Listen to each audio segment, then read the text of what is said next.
Peace, what's up everybody? D Prime 215 here once again. So we recently had two things in New Japan Pro Wrestling. We had the conclusion of the New Japan Cup, and we had New Japan Pro Wrestling's Dominion pay-per-view held in July for the first time since 2015, this time due to the pandemic.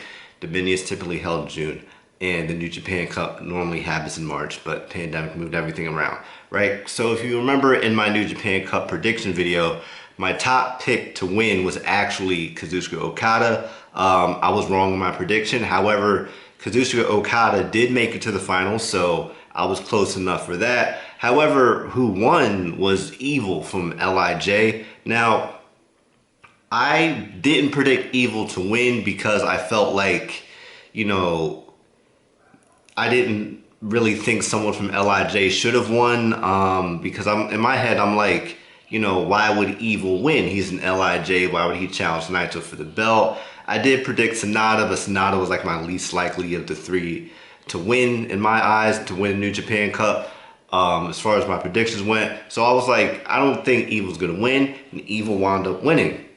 And even a bigger swerve was Evil turning on Tetsuya Naito, and then shortly thereafter dethroning Tetsuya Naito. He actually defected to Bullet Club when he turned on him initially. And then when they had the match at Dominion, he wound up defeating Tetsuya Naito for both the Intercontinental Championship and the Heavyweight Championship. So he is not only a dual champion holding both of the top singles belts in New Japan Pro Wrestling, he also still holds the Never Openweight six-man tag team championship currently. So he has three belts now, so two belts who? Three belts Evil. And it's crazy to me because I've read a few places where they're saying Evil is being put in that position due to the fact that, a number of talent, Jay White in particular, cannot travel to Japan and they need a top heel. So the fact it's Evil is just, it's crazy. It's Evil, right? Evil, being himself. Just my thoughts on that whole thing, man. I feel like it's one of those weird timing things, right? Because if you look back, I haven't been this shocked since Jay White joined the Bullet Club, and we see how all of that went, right? And how he got skyrocketed out the gate. You look at it like when Jay White joined the Bullet Club. I'm going to tie this all together, so follow me on this. So when Jay White joined the Bullet Club, this was around the time Kenny Omega, he was kind of on his way out of New Japan. It wasn't public yet, but it was like, people. I felt like some people knew who were close to Kenny in New Japan. They kind of had a feeling that Kenny might potentially leave, and then that became final later down the road. But Jay White's inclusion into Bullet Club at that particular time, I think a lot of us feel, if not a lot of us, at least I do, feel that it was due to Kenny, eventually going to leave New Japan Pro Wrestling. And then Jay White, he winds up, eventually becoming the IWGP Heavyweight Champion a few months after that. And the timing of it, you could say potentially Kenny Omega may have been in that same spot if Kenny Omega didn't leave to go do AEW, and Jay White was in Kenny's place, so to speak, right? I use that loosely because Jay White is his own person. That's an entirely different wrestler right there, entirely different man. So I'm not trying to discredit anything Jay White did because he's his own guy. And then you look now at Evil becoming the dual champion, right?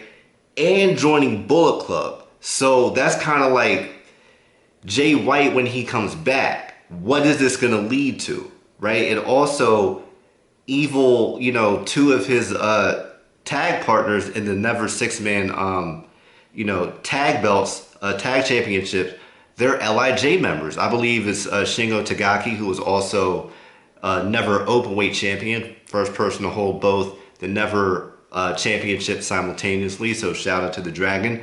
And I believe the other partner is Bushi, right?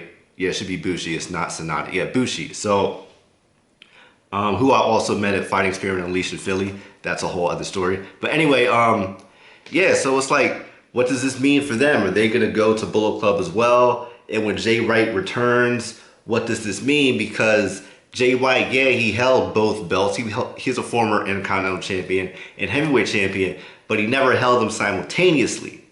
So what does this mean? Because Jay White was seen as the leader of Bullet Club, but if Evil's the top heel because Jay White can't go to Japan or wrestle for New Japan, what does this mean? It's like my mind is going all over the place right now. When I was reading about it on Reddit, and then I see it, on the pro wrestling websites, and I'm, as one of my friends would say, thoroughly befuddled. I'm baffled at this, and it's crazy. I'm not upset. I'm just like really surprised. Like this has happened the way it did. My man Tetsuya Naito just can't catch a break.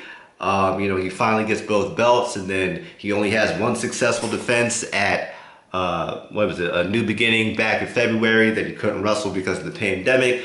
Who knows who his challenges would have been at Wrestling Dontaku, or would have been at Sakura Genesis, right? Like who would it have been? Would it have been Jay White? Would Jay White have dethroned Tetsuya Naito much earlier? Because in my eyes, I thought Jay White would have been the one to take both belts, but clearly he can't travel to Japan now. So what does this all mean, man? It's one of those, like on the next episode of Dragon Ball Z type vibes right now, because this is a bombshell, man. I never ever would have thought this would have happened the way it did. I wish Naito had a longer reign with both belts. He made history, but I do think, even as shocking as this all is, Evil becoming the top heel the way he did was probably the best move they could have done right now. What does this mean for the future? Again, we don't know.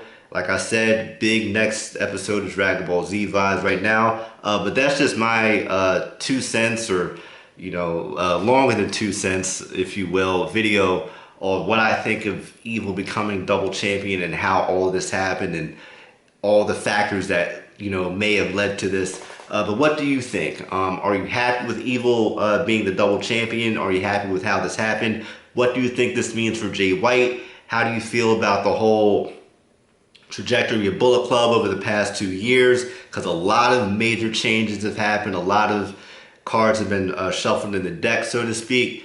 Let me know what you think in the comments, man. I think this is a really interesting time in pro wrestling, a really interesting time in New Japan. So once again, make sure you subscribe to me at DPrime215. Let me know what you think in the comments. I'd love to converse with some of y'all. And until next time, peace.